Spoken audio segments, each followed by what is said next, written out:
Lily cartoon TV.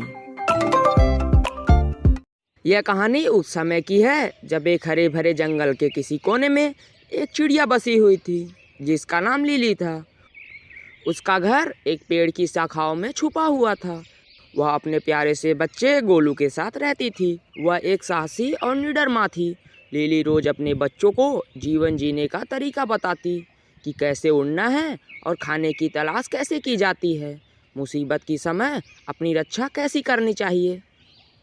जब lily खाने की तलाश में निकली तब उसका दोस्त कौवा भी आ गया। वह दोनों थोड़ी दूर जाने के बाद एक पेड़ पर बैठ जाते हैं और बातें करने लगते हैं। लिली, तुमने क्या उस जल्लाद हंसा के बारे में सुना है? कल उसने कबूतर के बच्चे को अपना खाना बना लिया। सभी पक्षी कबूतर के लिए दुखी हैं और तो और सारे पक्षी अपने बच्चों के लिए डरे हुए हैं। हाँ कालू भाई, मैंने सुना कि उसने कबूतर के 2 बच्चों को खा लिया है। अगर वहाँ पर समय से कबूतर ना आता तो वह दुष्ट हंसा तीसरे बच्चे को भी खा जाता। देखो लिली, मैं तुम्हें डरा नहीं रहा हूँ, बल्कि तुम्हारे अच्छे के लिए ही बता रहा हूँ कि उस जल्लाद हंसा की निगाह अब तुम्हारे बच्चे पर है। मैंने उसे तुम्हारे घर के ऊपर घूमते हुए देखा। अब तुम्हें सावधानी से रहना होगा।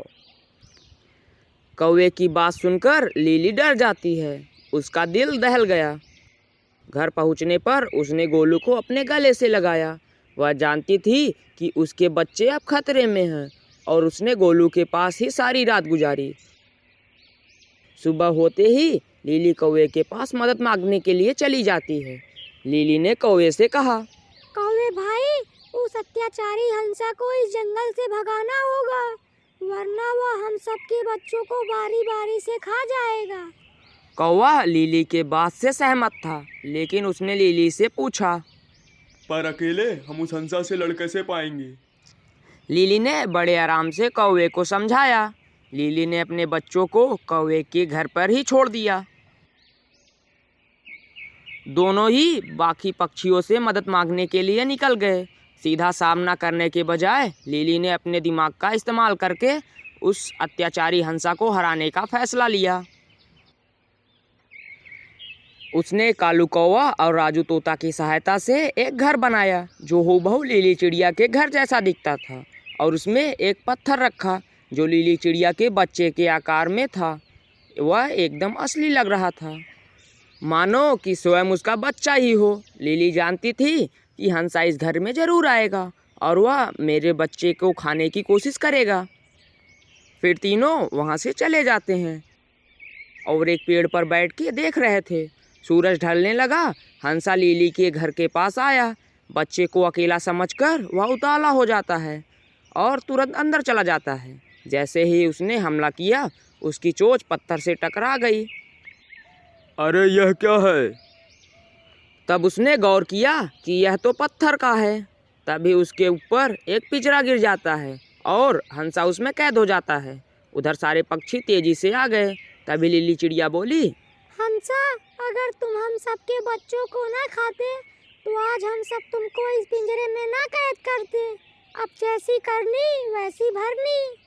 मुझे माफ कर दो, मैं अब से तुम सबके बच्चों को नहीं खाऊंगा। नहीं लिली, इसके बात का जरा सा भी विश्वास मत करना। यह कई बार ऐसा कर चुका है।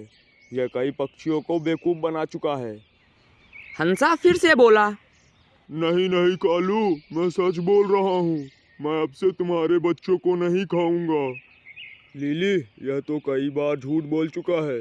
इसके बात का जरा सा भी विश्वास मत करना, नहीं तो यह फिर से हम सबको परेशान करेगा और हमारे बच्चों को भी खा जाएगा।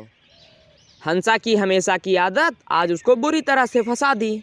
वह बार बार कह रहा था, लेकिन उसकी बात किसी ने नहीं सुनी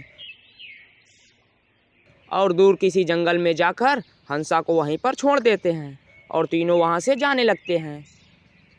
मुझे माफ कर दो, मैं आज के बाद से यह गलती कभी नहीं करूँगा। प्लीज़ मुझे इस पिंजरे से रिहा कर दो। लेकिन वह सब नहीं सुनते और चले जाते हैं।